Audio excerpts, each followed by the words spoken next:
Bonjour tout le monde, alors aujourd'hui la vidéo, je vais en faire deux. Je vais en faire une première où je vais expliquer pourquoi c'est important de parler de la maladie autour de soi, à qui on veut. On n'est pas obligé de le dire à tout le monde, mais si on sent que quelqu'un est intéressé par nous, etc., et qui est bienveillant, pourquoi pas lui dire, et comme ça, je vais vous donner les raisons pourquoi en parler justement. Et avant toute chose, je vais vous montrer deux photos que je trouve rigolotes, même trois, qui représentent un peu qui je suis. Alors, c'est des photos de quand. Alors, je vais essayer de faire comme ça. De quand j'étais petite. Donc, je vous montre une après l'autre. Alors, je dirais, il y en a une, c'est la dépression. L'autre, c'est la manie. Et au milieu, c'est dans ma bulle. Donc la dépression, je dirais que c'est ça.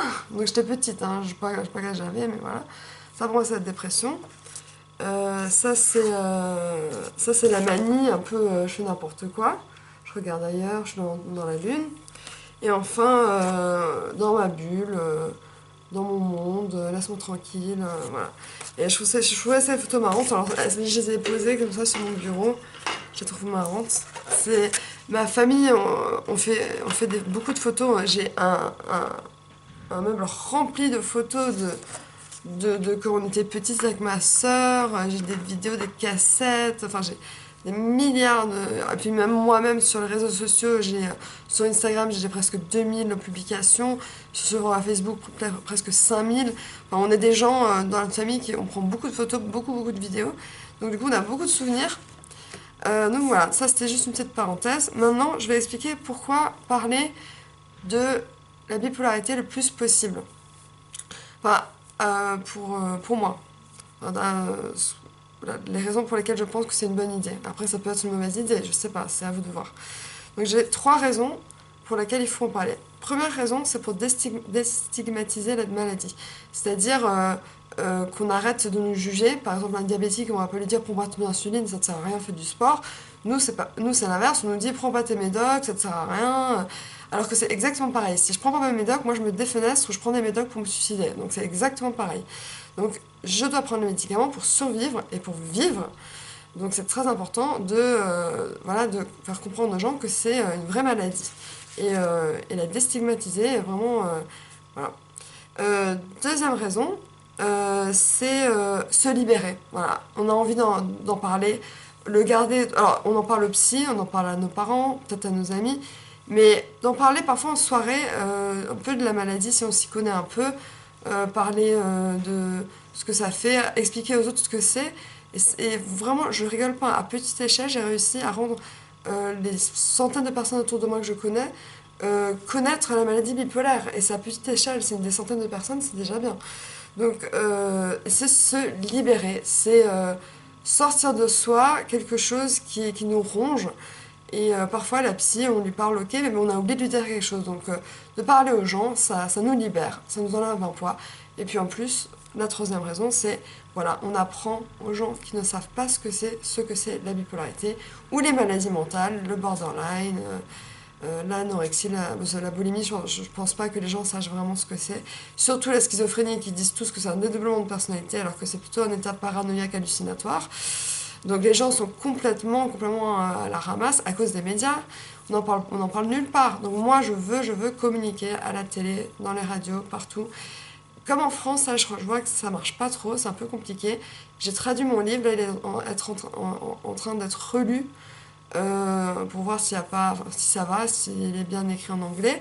Et quand il sera écrit en anglais, I'm gonna go worldwide et je vais essayer en Angleterre, en Amérique, de pouvoir faire un film, vraiment un film drôle. Je sais pas si je vous avais raconté cette anecdote qui était très très drôle.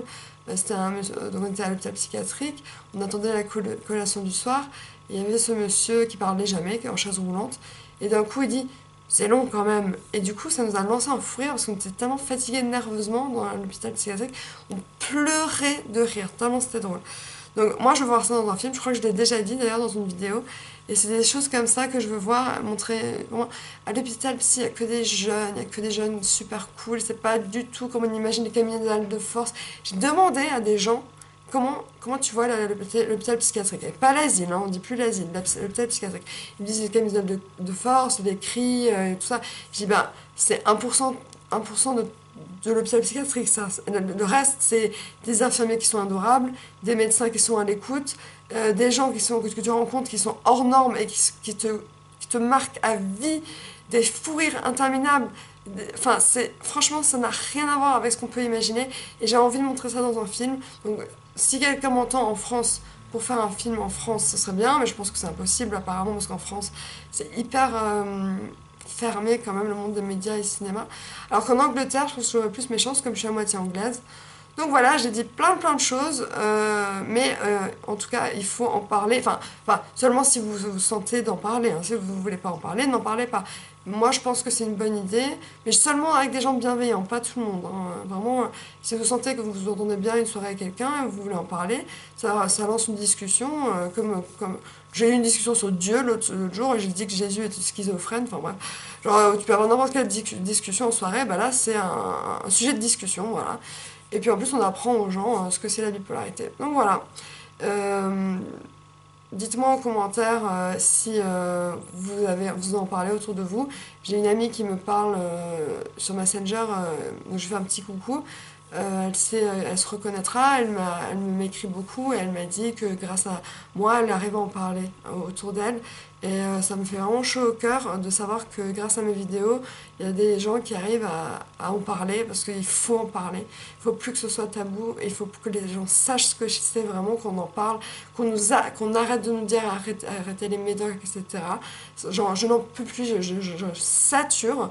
Donc vraiment là il est temps vraiment de changer les choses. Il y a eu l'affaire Weinstein, j'espère qu'il y aura l'affaire je sais pas quoi pour vraiment exploser et pour qu'on puisse parler de la bipolarité de manière totalement normale parce que c'est une maladie comme une autre. Pourtant on la met sur un autre niveau, je sais pas quel niveau mais un niveau bizarre où on est bizarre et on n'en parle pas. Voilà.